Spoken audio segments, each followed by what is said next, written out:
अस्सलाम वालेकुम, कैसे हैं आप। मैं हूं डॉक्टर राशिद अवान। आप देख रहे हैं यूट्यूब चैनल वेट्सवियन में खुश आमदीद।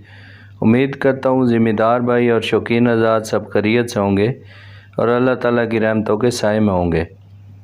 ये हमारे भाई हैं एक बिलाल भाई, इन्होंने लोधरा से व्हाट्सएप पे रब्ता किया है और इनके बैल को लंपी स्किन डिज़ीज़ आई हुई है और ये बड़ा सीरियसली जो है ना बीमार है। तो इन्होंने मशवरा किया है, तो मैंने इनको जो मशवरा दिया है आप भी सुने और अपने जानवरों की केयर करें, क्योंकि ये इंतहाई ख़तरनाक वायरस की बीमारी है। और मैंने वीडियो का लिंक इस डिस्क्रिप्शन में दे दिया है, तो आप मज़ीद तफसीलात के लिए वो वीडियो भी देखें। और आइए इनसे सुनते हैं इनकी ज़बानी ये क्या कहते हैं, फिर मैं इनको इलाज और मशवरा देता हूँ, आप भी सुने। अस्सलाम वालेकुम सर, मैं डिस्ट्रिक्ट लोधरा से हूँ। सर हमारा एक जानवर पर लिम्फ स्किन का वायरस आया हुआ है और सारे जिस्म पर फोड़े वगैरह नुमा के वो फैले हुए हैं सर। इसका कोई इलाज बता दें। और एक और चीज़ बता दें कि सर हम इन हालात में जानवर को नहला सकते हैं क्या सर, ये भी प्लीज़ बता दें। और इलाज कोई हो, इंजेक्शन, टैबलेट, एंटीबायोटिक कोई भी हो तो सर वो प्लीज़ गाइड कर दें, मेहरबानी होगी। Thank you sir. जी सर, टेम्परेचर तो मेरे पास कोई टेम्परेचर वो तो है नहीं, गांव में रहते हैं हम, इसका टेम्परेचर तो मालूम नहीं कर सकता। 5 दिन हो गए हैं बस, वो खड़ा रहता है, बैठता ही नहीं है। 5 दिन हो गए लगातार, 1 मिनट भी नहीं बैठा। तो ये पता नहीं क्या दर्द महसूस होता है, क्या होता है, बैठ नहीं सकता। वो कोशिश करता है बैठने की, पैर मारता है लेकिन बैठ नहीं सकता है।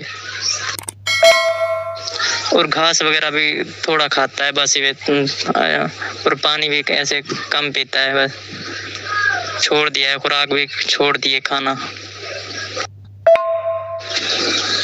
ये खाता पीता सर थोड़ा थोड़ा है, लेकिन ये पूछ रहे थे भाई, कुछ कह रहे हैं लोग बिना नहलाओ इससे ना ज़्यादा हो जाएगी बीमारी, लेकिन आप बता दें अगर नहलाना हो तो हम नहला देते हैं। कुछ फ़र्क हो जाए तो इससे कोई फ़र्क पड़ता है नहाने से या नहलाने से, या कुछ फ़र्क पड़ता तो फिर बता दें, अगर नहीं पड़ता तो फिर कोई तो नहीं, फिर नहीं नहला। अच्छा बिलाल भाई, मैंने आपके जानवर की वीडियो देखी है, इस पे लंपी स्किन डिजीज़ का सवेयर अटैक है और शिद्दत से बीमारी आई ने हमला किया है। तो इसका प्रॉपर ट्रीटमेंट जो है वो तो नहीं है, लेकिन यह है कि अंग्रेज़ी अद्वियात के साथ साथ एक होम्योपैथिक मेडिसन है माइकोब लिक्विड 120 ml में, वो आप इसको लगातार देते रहें। 40 ml सुबह, 40 ml शाम, ऐसे डायरेक्ट सिरिंज के साथ मुंह में डालें। तो चूँकि वो होम्योपैथिक मेडिसन है और इसका कंसेप्ट ये है कि ज़बान को डायरेक्ट टच करेगी तो जल्दी असर करेगी।